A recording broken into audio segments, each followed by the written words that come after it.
So this is going to be an instructional video on how to blend and create saturated colors like this using colored pencils.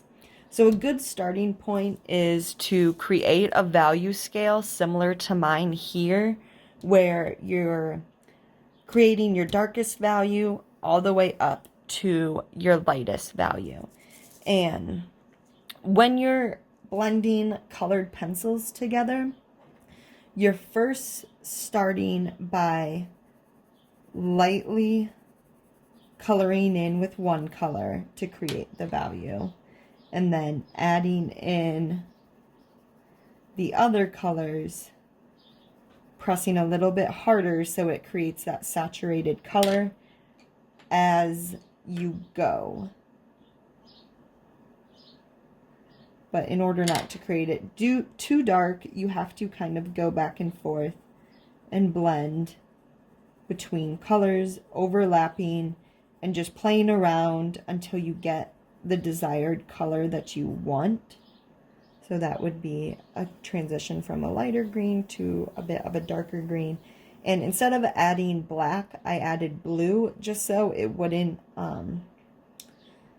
take over the color green too much. I felt like black would, so I used just like a navy blue.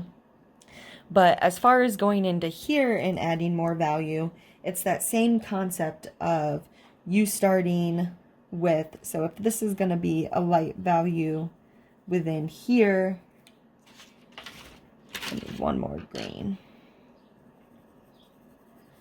because the inner part of the bottle is lighter than the outer part of the bottle.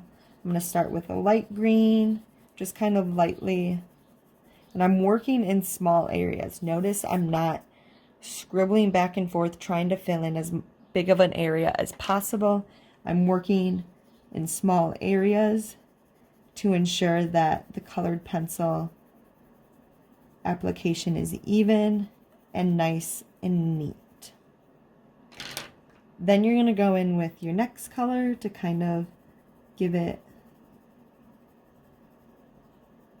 that greener look to match this over here.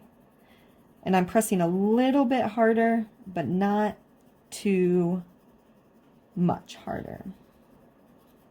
And it's a lot about, when you're working with colored pencils, it's a lot of going back and forth between colors in order to get the desired color that you want. And over here with my darker values, I may add in some blues to give it that nice dark blue green, and my darker green. But you're just layering colors is what you are doing with colored pencils. Pressing harder as you get closer to the desired color that you want, in order for it to be a nice pure saturated color compared to a lot of the paper showing through, as you can see there. So I'm going to press harder here.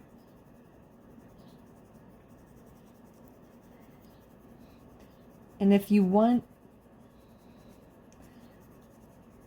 to add highlights, as you see there, you just take your white and you go over top of it lightly.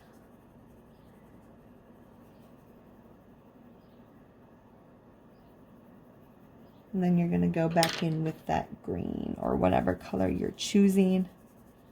And it's the same way with dark values. You're not just going in super dark, pressing super hard with the dark value. Here you're going in lightly.